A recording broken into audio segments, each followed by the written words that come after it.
It's hard to believe that it's been 10 years since the day that changed my life and the lives of the whole world. I awoke to the sound of my alarm buzzing. This was a day I had been dreading all week because my book report was due at school. Stumbling as I was getting dressed for school, I noticed that something was strange and different about this morning. Traffic was heavier this morning and there was a lot of yelling outside my window. I walked over to look out to see what all the fuss was about. Ms. Jenkins from across the street was loading down her station wagon with what looked like her whole house. My mom was standing at the edge of our yard asking her, "Where are y'all planning to go?" I heard her say, "I'm going out east to the Ozark Mountains." "Where are y'all planning to go?" my mom answered. "We're going to my mother's bed and breakfast in Colorado." As I continued getting dressed, I wondered why we would be going to my Grandma Beth's house, because it's not a holiday or special occasion. I ran down the stairs to ask what was going on. My mom was coming in the front door just as I stepped off the stairs. Yelling, she said to me, "Come on, Timmy, your dad's waiting for us in the car." As my mother was shoving me into the car, I was trying to ask what on earth was going on. All my dad was saying was, "Be quiet, Timmy," as he changed the radio stations. Dad backed out of the driveway and headed west. I knew it was going to be a long ride to Grandma, since the car was crammed full of just about all of our belongings. The really bad thing was that she had packed all the snacks in the trunk. What was she thinking? No food or drink for hours? I'll just die, I know it. The radio starts beeping and saying, "This is a special bulletin from the U.S. Army.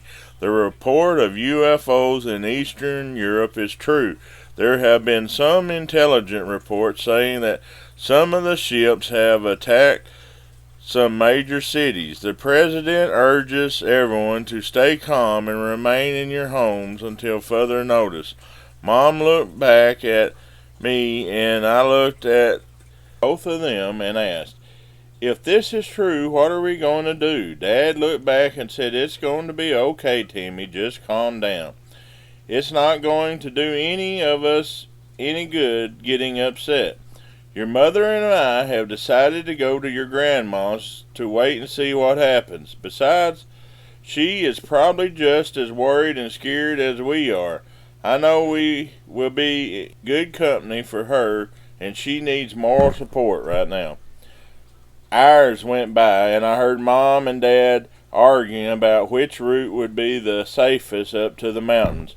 I never did think Grandma's was safe because there are mountain lions, bears, wolves roaming around, not to mention the legend of Bigfoot. My first memories are of a large groups of people coming to Grandma Beth's bed and breakfast to hunt and search for a chance sighting of the creature. The place always gave me the willies.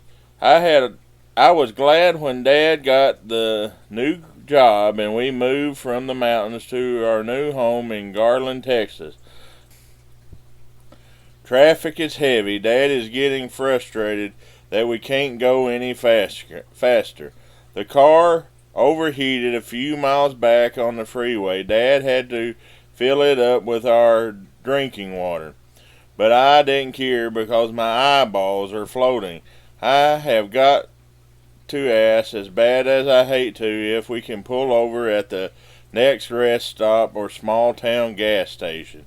As we entered Gary, Oklahoma, I saw my chance. There was a little brick building up ahead with gas pumps out front and a car service bay. I said, "Dad, can we stop up there?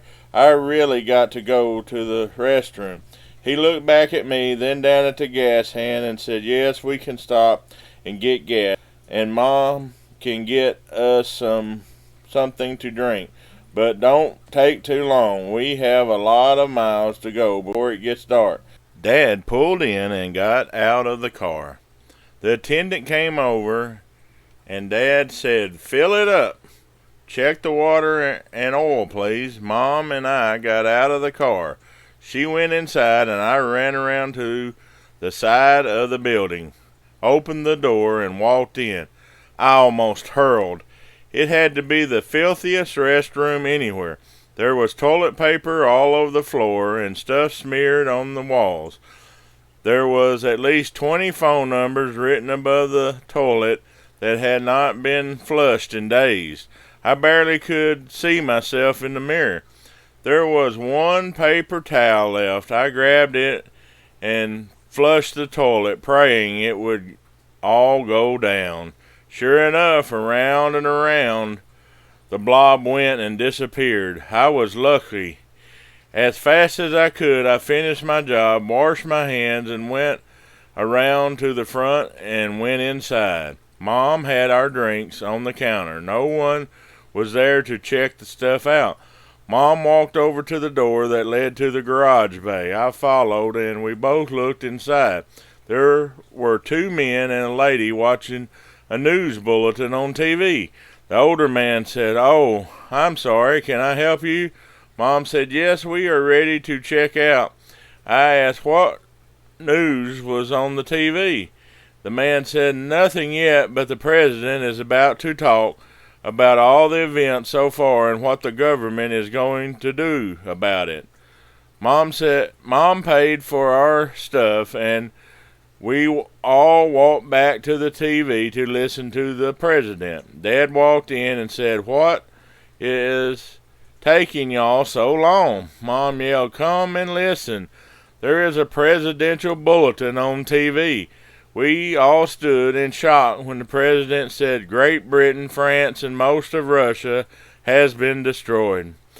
He also admitted that 2 major cities in the United States had been leveled. The military and the armed forces haven't had much effect on the spaceships that they had been in battle with. He started to close his speech when a letter was handed to him. The look on his face said it all. It was a look of worry and fear. He laid the paper down and said, "There is several hundred large ships entering Earth's atmosphere. To be frank, this may be the last message I will be able to bring to you. It is up to each of you to keep your family safe. Try to survive and keep the human race." In mid-sentence, the TV went to static. We all looked at each other in amazement. Dad was the first one to say anything. He told Mom to grab our stuff, and we had to get back on the road. As we were going out the door, the old man wished us luck. Mom said the same thing to him, and we were off.